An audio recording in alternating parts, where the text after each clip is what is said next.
आज मैं आपके साथ डिस्कस करूंगी कि जब आप टर्की के लिए वीज़ा अप्लाई करते हैं तो आपका टोटल खर्च कितना आता है शुरू से लेकर आखिर तक। सबसे पहले आपके पास पासपोर्ट होना चाहिए जिसके एक्सपायर होने में कम से कम 6 माह का अरसा बाकी होना चाहिए। अगर आपके पास पासपोर्ट नहीं है तो उसको बनवा लें। नया पासपोर्ट बनाने के लिए अगर आप 5 साल का पासपोर्ट बनाते हैं 72 पेजेस का, नॉर्मल का खर्च है 4,500, जबकि अर्जेंट है 13,500। अगर आप 10 साल का बनवाते हैं तो नॉर्मल का खर्च है 6,700, जबकि अर्जेंट का है 11,200।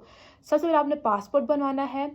सेकंड, आपने इंश्योरेंस बाय करनी है जो कि आप एनातोलिया एजेंसी से बाय कर सकते हैं। एनातोलिया एजेंसी एक इदारा है जो कि स्टूडेंट से एप्लीकेशन और तमाम चीज़ें लेता है और टर्की के एम्बेसी में जमा कराता है। आप टर्की के एम्बेसी में डायरेक्ट वीज़ा अप्लाई नहीं करते हैं तो आप एनातोलिया की एजेंसी से अपनी ट्रैवल और हेल्थ इंश्योरेंस बाय कर सकते हैं और ये लाजमी होती है और ये वेरी करती है, मुख्तलिफ होती है स्टूडेंट वीज़ा, टूरिस्ट वीज़ा और बिजनेस वीज़ा के लिए। थर्ड, आपको चाहिए होते हैं अपनी डिग्री अटेस्टेशन जो कि आपने तमाम इदारों से करानी होती है। अगर आपने मैट्रिक और इंटर किया हुआ है और मैं लाहौर से हूँ तो सबसे पहले मैं लाहौर बोर्ड जाऊँगी। लाहौर बोर्ड से एक डॉक्यूमेंट वेरीफाई करने की फ़ी है। अगर आपने with in country document use करना है 1,000 रुपया, लेकिन अगर आपने आउट ऑफ कंट्री अप्लाई करना है स्टूडेंट वीज़ा तो एक डॉक्यूमेंट की फ़ी है 3,000 रुपया। तो मैट्रिक और इंटर के अगर आपने सनद अटेस्ट वहाँ से वेरीफाई करानी है तो वहाँ उसकी फ़ी हो गई टोटल 6,000 रुपया दोनों डॉक्यूमेंट्स की।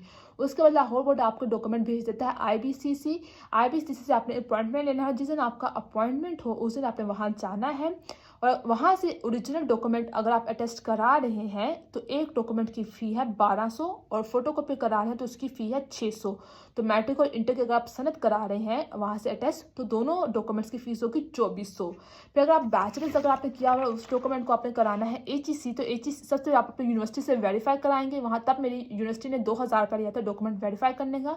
उसके बाद आप जाएंगे HEC से पर डॉक्यूमेंट 1,000 रुपये है। तो मैंने मार्कशीट और डिप्लोमा दोनों टेस्ट कराए थे तो 2,000 इनके हो गए और 3,000 रुपये अर्जेंट मैंने कराया था वॉकिंग करके, तो टोटल खर्चा लगा 5,000 रुपया बैचलर्स के लिए।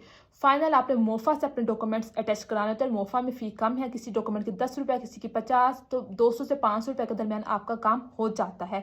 मोफा से आपने सबसे लास्ट में अपने डॉक्यूमेंट अटैच कराने हैं। इसके अलावा आपके पास आपके अकोमोडेशन और टिकट का सबूत भी होना चाहिए। ये दोनों चीज़ आप बोगस भी शो करा सकते हैं और एनातोलिया वाले आपको ये अरेंज करके दे देते हैं। फाइनल जब आपको तमाम डॉक्यूमेंट्स तैयार हो जाए, पासपोर्ट की सारी पिक्चर्स भी जो कि 5x5 सेंटीमीटर चाहिए होते हैं टर्की के लिए, और मैंने जब तस्वीर खिंचवाई थी इसका खर्च लगा था 1,000 रुपया। एनातोलिया वाले जब आपकी फ़ाइल रेडी करते हैं तो मैंने तब उनको फ़ी पे किया था टोटल 54,000 रुपये, 54,000 रुपीज़, जो कि 37 से 38,000 वीज़ा फ़ी थी, 16 से 17,000 उनकी सर्विस फ़ी थी। इस वक्त उनकी जो फ़ी है वो तकरीबन 50,000 से 60,000 रुपये के दरमियान है।